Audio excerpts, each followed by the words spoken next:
El titular de la Fiscalía Estatal, Jorge Luis Llave Navarca, informó a través de una conferencia de prensa que investiga el homicidio de Yudiel Flores Tobar, un preso del penal de El Amate que purgaba una condena de 67 años de prisión por el delito de explotación sexual infantil.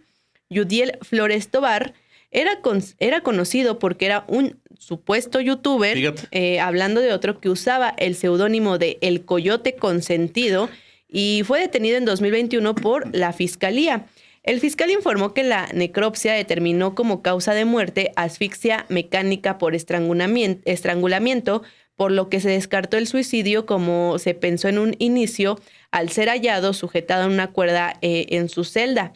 Añadió que se tienen dos líneas de investigación, una por posible venganza al interior de este penal El Amate con un grupo de personas privadas de su libertad que meses antes lo habían amenazado con lastimarlo por algunas rencillas personales, y la segunda por un equipo telefónico de su propiedad en el que, de acuerdo con el dictamen tecnológico de la Fiscalía, se localizaron imágenes de contenido sexual en las que seguía cometiendo actos delictivos, metiendo a menores a su celda y sosteniendo relaciones sexuales, es decir, cometiendo pederastía. Escuchemos parte de lo que mencionó el fiscal de Chiapas. Quiero también informarles que tenemos dos líneas de investigación de acuerdo a los hechos previos que se habían sucedido en el penal del Amate. La primera de ellas es una posible venganza al interior del Amate con un grupo de personas privadas de la libertad que ya con meses anteriores habían amenazado o tenían amenazado al Hoyo Oxiso con lastimarlo por algunas rencillas personales que él tenía, que incluso, de acuerdo a la bitácora de egresos que tenía el penal del Amate, él ya había egresado en otras ocasiones, había sido llevado por su seguridad a otros penales y luego reingresaba otra vez al penal del Amate para que llevara su juicio. Como ustedes también han dado cuenta, hace algunos meses él fue sentenciado, ¿no? Y se encontraba compurgando ya una primera sentencia de más de 60 años por el delito de abuso sexual infantil. Entonces, esta es una primera línea de investigación.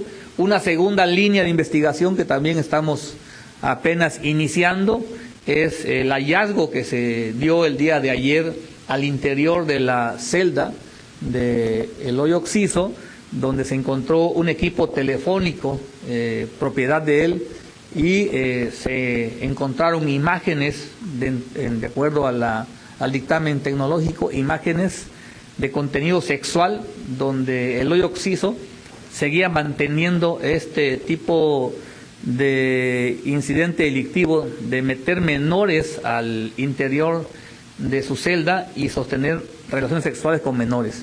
Es decir, él todavía seguía cometiendo este acto delictivo de pederastia. Ahorita daré el uso de la voz al subsecretario, el maestro José Octavio García Macías, para que él nos explique, ya que a través del área de la policía cibernética se logró extraer todos los datos de prueba que documentan que El Hoyo Oxiso, aun cuando estaba privado de su libertad, seguía manteniendo esta conducta delictiva de abusar sexualmente de menores de edad. Entonces abrimos otra línea de investigación. Tenemos que identificar a estos menores porque puede ser que sean hijos de personas, de los también familiares de otros privados de la libertad al interior del penal, y quizás haya sido también una venganza de los papás. Entonces estamos abordando esta línea que es muy reciente, derivada del hallazgo que se dio de este equipo telefónico y del contenido de imágenes muy fuertes que se han encontrado, y que vamos, por supuesto, a ahondar en todas las investigaciones en estas dos líneas principalmente para dar con los responsables. También es importante señalar que El Hoyo Oxiso contaba con dos carpetas de investigación en Guatemala, dos ahí asuntos pendientes con órdenes de aprehensión, igual por delitos sexuales en agravio de menores. Contaba también con una orden de aprehensión en el país del norte de Estados Unidos, es decir, había dos solicitudes de extradición de él, para que también fuera imputado y también, por supuesto, enfrentar a la justicia, tanto en Guatemala como en Estados Unidos. Entonces, estamos hablando que era una conducta reiterada que traía Eloy Oxiso con el tema de abuso sexual en agravio de menores. Entonces, me gustaría que el maestro José Octavio diera un poquito más de información con relación al contenido encontrado en el teléfono de Eloy Oxiso. Presenta el caso del fiscal Nancy. Es un caso vergonzoso. Estamos hablando de un tipo ya sentenciado a 67 años de prisión por explotación sexual infantil, que ahora reconocemos el caso. Ya está muerto este señor, no sabemos qué pasó dentro de su celda, pero que en su equipo celular seguía cometiendo los delitos, uno de pederastia. ¿Cómo le hacía? En primer lugar, cometer un delito ya dentro de la cárcel pues, tiene su complejidad. Ahora, hacerlo contra menores, dentro del penal, grabados, es un escándalo mayúsculo, o debería serlo. Dice el fiscal, se trabaja en la identificación de esos menores porque podrían ser hijos de otras personas privadas de la libertad en el amate, lo cual te hablaría de que sí podría ser una venganza su muerte. Si efectivamente abusó de niños de otras personas que estaban presas, suena lógico que el móvil del crimen sea una venganza. Pero también, pues, podría ser otro caso. No sabemos cuál. ¿Quiénes eran esos menores? ¿Cómo entraban al lugar? ¿O por qué estaban ahí? El subsecretario de Inteligencia e Investigación de la Secretaría de Seguridad, José Octavio García Macías, detalló precisamente que el equipo celular posee una gran cantidad de información en materia de pornografía infantil. Y nuevamente, ¿cómo puede ser que un tipo que esté purgando pena por explotación infantil siga cometiendo este delito, tenga estos videos, pueda incluso hacer lo que quiera? Porque en un celular, pues si tienes el contenido puedes hacer prácticamente lo que quieras. Y que haya grabado al interior de su propia celda esta situación es un escandalazo, Nancy. Las imágenes corresponden, dicen las autoridades, a fechas de mayo, septiembre y agosto del año pasado. Es decir, apenas fueron tomadas en su celda y contienen escenas de los menores de edad que fueron ingresados.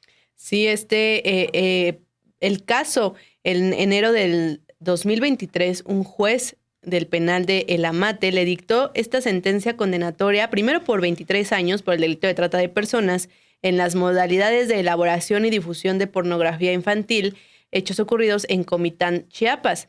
La Fiscalía dijo que en coordinación con personal del FBI de Estados Unidos, de agencias de la Policía de Australia, de personal de la Policía Cibernética de la Secretaría de Seguridad Federal, de la Secretaría de Seguridad de Chiapas, así como de peritos, aportaron y desahogaron pruebas suficientes para que el juez de enjuiciamiento Región 2, con sede en Comitán, dictara esta sentencia en su contra.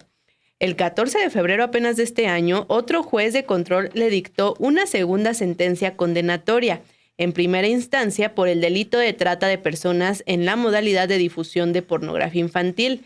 El fallo condenatorio contra el acusado fue esta pena de 67 años de prisión, además del pago de 3,100 UMAS, equivalente a más de 269,000 pesos.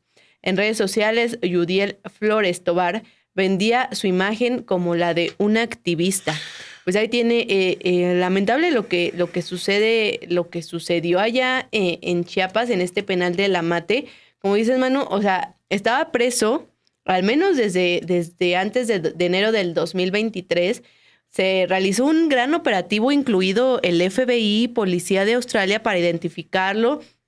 Se detuvo, se le dictó sentencia y desde dentro del penal seguía cometiendo el mismo delito, claramente con facilidades por parte del penal, porque si ingresan menores, hijos de otras personas privadas de su libertad, ¿cómo llegan a la celda de este tipo? Obviamente por personal custodio de este penal de El Amate, que ojalá que la Fiscalía esclarezca los hechos y sancione a los funcionarios, a los dentro del penal, a estos custodios que en su caso estuvieron involucrados.